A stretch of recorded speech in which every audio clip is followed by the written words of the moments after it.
البدع والأهواء، أهل البدع العقائدية وأهل البدع السياسية. نقول بيننا وبينكم السلف، بيننا وبينكم الكتب، كان فيقول البدع بيننا وبينكم. Bismillahirrahmanirrahim. Qala al-Imam an-Nawawi rahimahullahu taala. Wah, ini tajuk babnya panjang, Masya Allah. Kesimpulan dari hadis-hadis yang akan beliau sebutkan. Al-Babut Tasik Ba'dal Mi'ah 109. Babus tihbabil akli bisalasi asobi. Bab disunnahkannya, disukainya makan menggunakan 3 jari. Wastihbabil laqil asobi. Yang kedua, disunnahkan untuk menjilat jari jemari. Indonesia bilang jari jemari, di sini apa jari kan? Atau sama aja jari jemari? Sama atau ya jari jemari. Wa karahati mashiha qabla la'tiha, dan dibenci, dimakruhkan untuk mengusap jari jemari tadi. Mengusap mungkin apa, dengan mindil, dengan sapu tangan, atau mungkin dengan tisu, atau mencucinya sebelum menjilatinya. Itu yang ketiga. Walaupun sebenarnya ini masuk ke yang tadi ya. Kemudian yang berikutnya wastihbabi la'til qas'ah. Disunnahkannya menjilat qas'ah, yaitu apa, pinggan atau talam dan sebagainya itu. Wa akhdhil luqmatil lati tasqutu min. Dan disunnahkan untuk mengambil suapan yang jatuh darinya. Ada potongan makanan yang jatuh. Wa akliha, disunnahkan untuk memakannya. Wa jawazi mashiha ba'dal la't, dan boleh untuk mengusap jari tadi, mengusap dengan kain atau apa tadi itu setelah dia menjilatinya. Setelah mengusap kemana? Setelah dia menjilatinya itu mengusapkan ke sa'id. Sa'id itu ya lengan bawah yang sebelum siku itu. Wal qadam, telapak kaki. Baik. Mungkin apa, untuk meminyaki agar kulitnya agak-agak lembut dan sebagainya. Wa ghairiha, dan yang lainnya. Jadi yang diinginkan oleh Al-Imam Nawawi rahimahullah di dalam bab ini, beliau menyebutkan sejumlah adab-adab makan yang tujuannya yang pertama adalah untuk mengambil keberkahan. Kita tidak tahu dengan bagian yang mana dari makanan tadi yang mendatangkan berkah. Dan juga dari sisi yang lain agar tidak menyia-nyiakan makanan. Dan dari sisi yang lain yaitu mencegah jangan sampai setan ikut menikmati sisa dari makanan. Walaupun kita tidak seberapa menyukai sisa makanan tadi, tapi kita dilarang untuk membiarkan itu dimakan oleh setan. Dan beberapa hikmah yang lain. Di antara hikmahnya juga adalah mencari keberkahan dan kebaikan melalui sikap sederhana, yaitu hanya menggunakan 3 jari. Nah, ini masing-masing akan dibahas secara terperinci insyaallah pada waktu kita menyebutkan hadisnya. Kita masuk ke hadis pertama di dalam bab ini. Qala al-Imam an-Nawawi rahimahullah, al-hadisul hadi wa tis'un ba'da 791. Ani bin Abbas radhiyallahu anhuma qala Rasulullah sallallahu alaihi wasallam, Rasulullah SAW mengatakan, idza akala ahadukum ta'ama, apabila salah seorang dari kalian memakan suatu makanan, fala yamsah asabi'ah, maka jangan dia mengusap jari jemarinya itu. Disebutkan dalam catatan kaki oleh Syekhuna Abu Amr, lafaz dalam Sahihain adalah yadah, jangan mengusap tangannya, tapi ya intinya sama. Hatta yal'aqaha, sehingga dia menjilati jari jemari tadi, au yul'iqaha, atau menjadikan jari jemarinya itu dijilati oleh orang lain. Muttafaqun alaih. Hadis ini diriwayatkan oleh Bukhari Muslim semuanya kalau tak salah dari jalur atau dari Ibnu Abbas. Ibnu Abbas ma'ruf, Abdul Abbas Abdullah bin Abbas bin Abdul Muttalib Al-Hashimi. Baik. Bukan Al-Muttalibi tapi Al-Hashimi. Qala Rasulullah sallallahu alaihi wasallam, idza akala. Idza ini adalah ismu syartin ghairu jazim. Ini dalam pembahasan i'rab. Adapun dalam pembahasan usul fikih ini yaqtadhi tikrar, terulang, yaitu setiap kali. Karena apa? Kalau ada syarat berarti ada masyrut.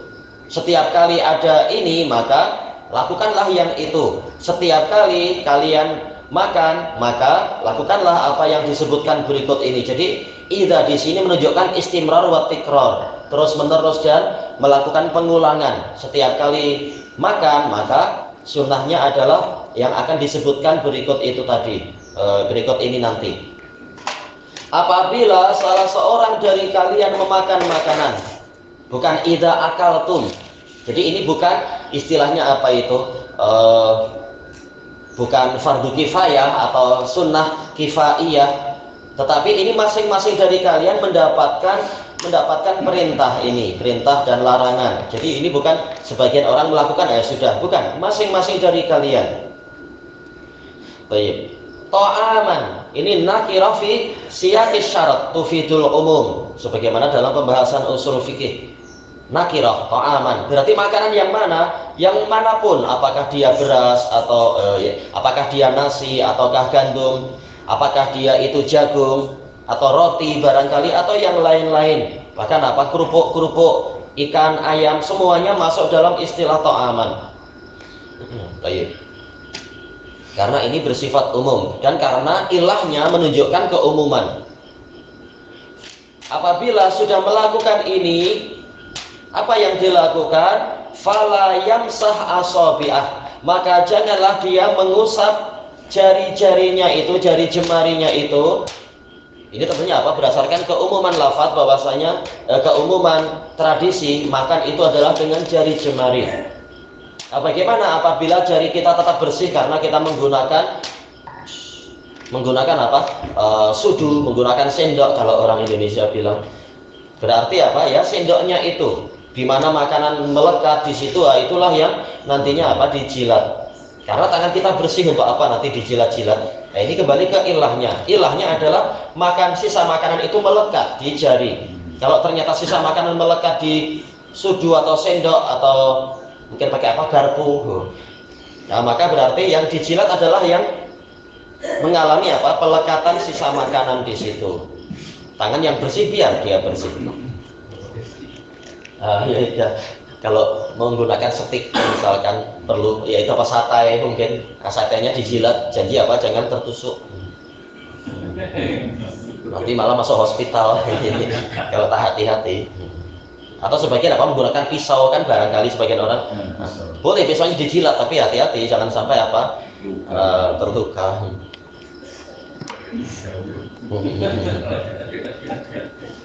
Intinya adalah kita menjaga keberkahan, jangan disia-siakan sesedikit apapun.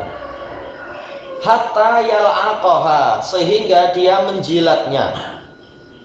Disebutkan oleh Al-Imam Al-Khattabi rahimahullah ta'ala, sebagaimana yang dinukilkan oleh Al-Hafidh, ada sebagian orang yang tatkala akal mereka itu dirusak oleh kemewahan, mereka memandang ini menjijikkan. Bagaimana kita menjilat jari-jari tadi padahal ada air liur? Kita katakan yang kita jilati tadi itu hakikatnya adalah sama dengan yang kita makan di pinggan tadi. Itu makanan yang tadi juga. Maka sebenarnya sama, dan itu bukan air liur siapa, air liur kita sendiri juga, dan tidak membahayakan. Toh air liur kita juga ada di mulut kita, dan itu adalah memiliki bakteria yang sangat bermanfaat, sebagaimana dijelaskan oleh sebagian pensyarah. Ada bakteria yang sangat membantu untuk menghadam makanan dan sebagainya. Itu dari satu sisi, yaitu dia menjilatnya. Hikmahnya apa? Dijelaskan oleh Al-Hafidh Ibnu Hajar dan yang lainnya. Hikmahnya adalah agar kita tidak menyia-nyiakan makanan. Sesedikit apapun jangan kita meremehkan makanan.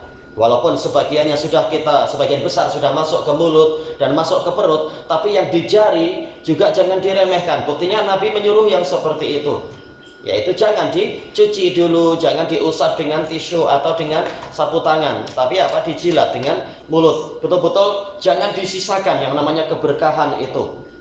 Orang yang sufiyah aja malah apa, cari berkah ke sayat-sayat mereka, sisa makanan itu. Bahkan di Jawa itu ada istilahnya apam ya qawiyu, apamnya dikasih doa-doa. Jadi bahkan walaupun dia itu sudah basi, tetap apa dimakan. Ini makanan masih baik yang di hadapan kita, bukan makanan yang cara-cara sufiah itu. Yang di hadapan kita masih baik dan baru saja kita makan. Abang Wakowiyu itu makanan. Makanan dikasih doa-doa ya qawiyu ya matin ya apa aja tak tahu itu. Doa-doa orang-orang. Jawa, makanan Jawa. Iya.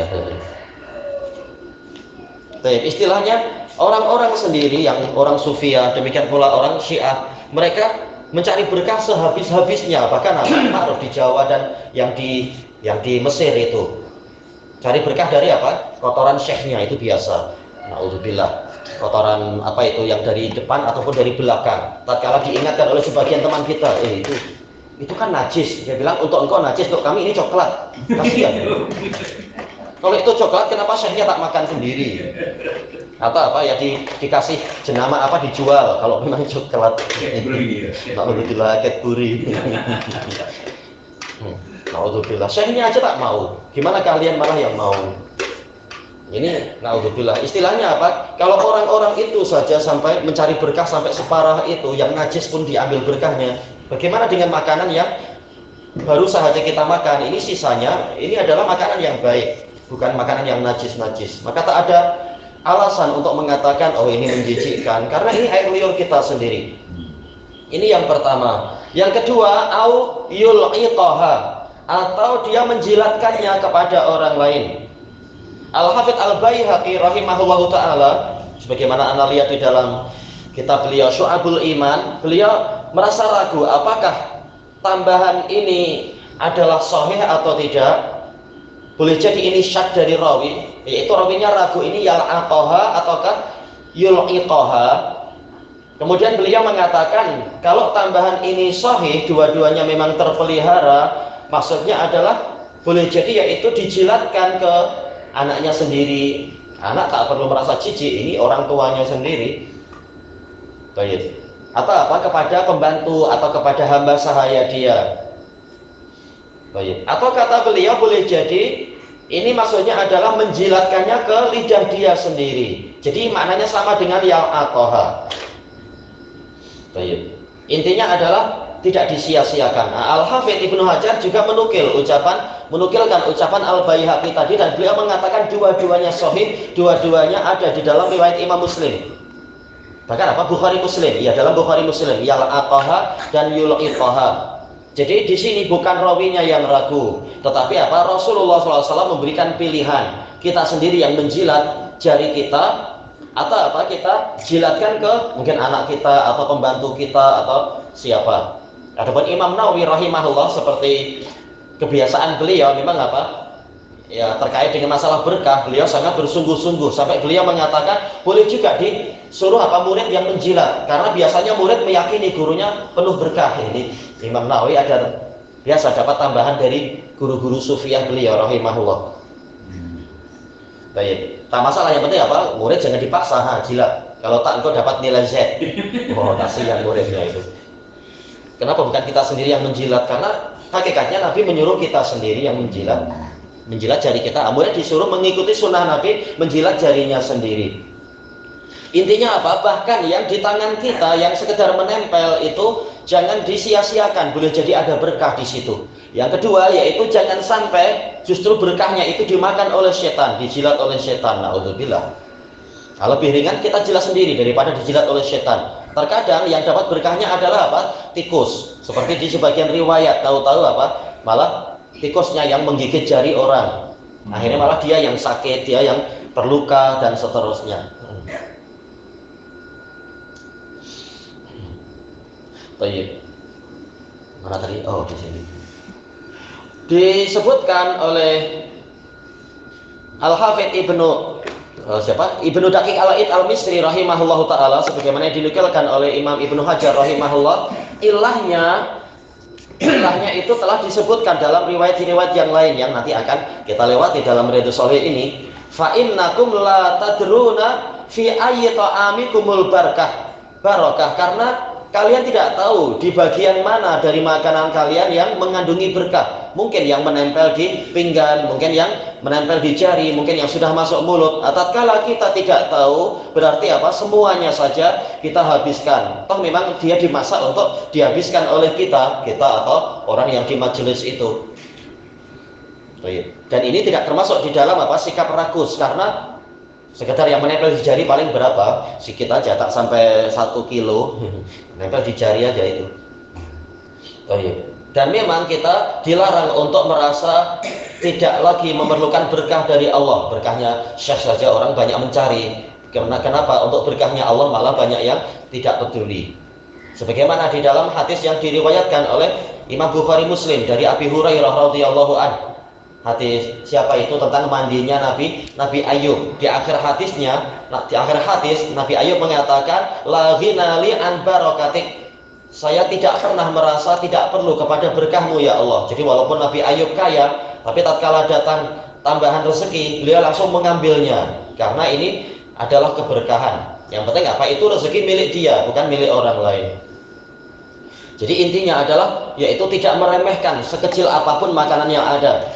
Karena boleh jadi disitulah berkahnya, bukan yang di tempat yang lain. Kita tidak tahu. Kalaupun di bagian yang lain ada berkah, kita ingin mencari berkah sebanyak-banyaknya. Baik. Demi keselamatan di dunia dan akhirat, dan juga demi keberkahan, demi kebaikan dunia dan akhirat. Kita tahu yang namanya barokah, sebagaimana dijelaskan oleh Ar-Raghib Al-Asbahani adalah apa? Yaitu nuzulul khair al-ilahi, turunnya kebaikan dari Allah. Bukan kebaikan manusia, tapi kebaikan dari Allah. Maka ini yang kita perlukan. Manusia punya kekuatan, tapi kalau ada berkah dari Allah, kekuatannya akan berlipat ganda. Mungkin orang hanya mampu, seperti yang disebutkan di dalam biografi Syekhul Islam Ibnu Taimiyah, orang biasa itu mungkin menulis hanya beberapa muka surat. Tapi Syekhul Islam dalam sekali duduk mampu menulis, dalam sehari itu mampu menulis sebanyak 7 kali tulisan para sekretari, yaitu para juru tulis. Sekali satu hari beliau menulis, itu bagaikan apa? Bagaikan seorang penulis menulis selama 1 Jumat, yaitu 7 hari. Ini berkah yang sangat hebat tentunya. Demikian pula disebutkan di dalam biografinya Imam Al-Jurjani, Imam At-Taftazani rahimahullah. Yaitu apa? Beliau sekali duduk mampu menulis sebanyak 90 muka surat. Siapa yang mampu itu? 90. Dan dengan huruf kecil beliau. Ini berkah dari Allah. Jadi bukan semata-mata kehebatan kita, pikiran kita, kekuatan tangan kita, tetapi berkah Allah itulah yang kita inginkan. Karena semuanya akan berlipat ganda kalau berkah itu datang. Demikian pula amalan-amalan yang lain. Orang bekerja 24 jam, hasilnya tak kemana pula. Tapi Ahlus Sunnah bekerja sedikit, mampu untuk hidup, mampu untuk sambil mengaji, mampu untuk belajar, mampu untuk beribadah, dan tidak minta-minta, dan seterusnya. Inilah yang kita perlukan, yaitu berkah. Baik. Ilahuna wallahu a'lam.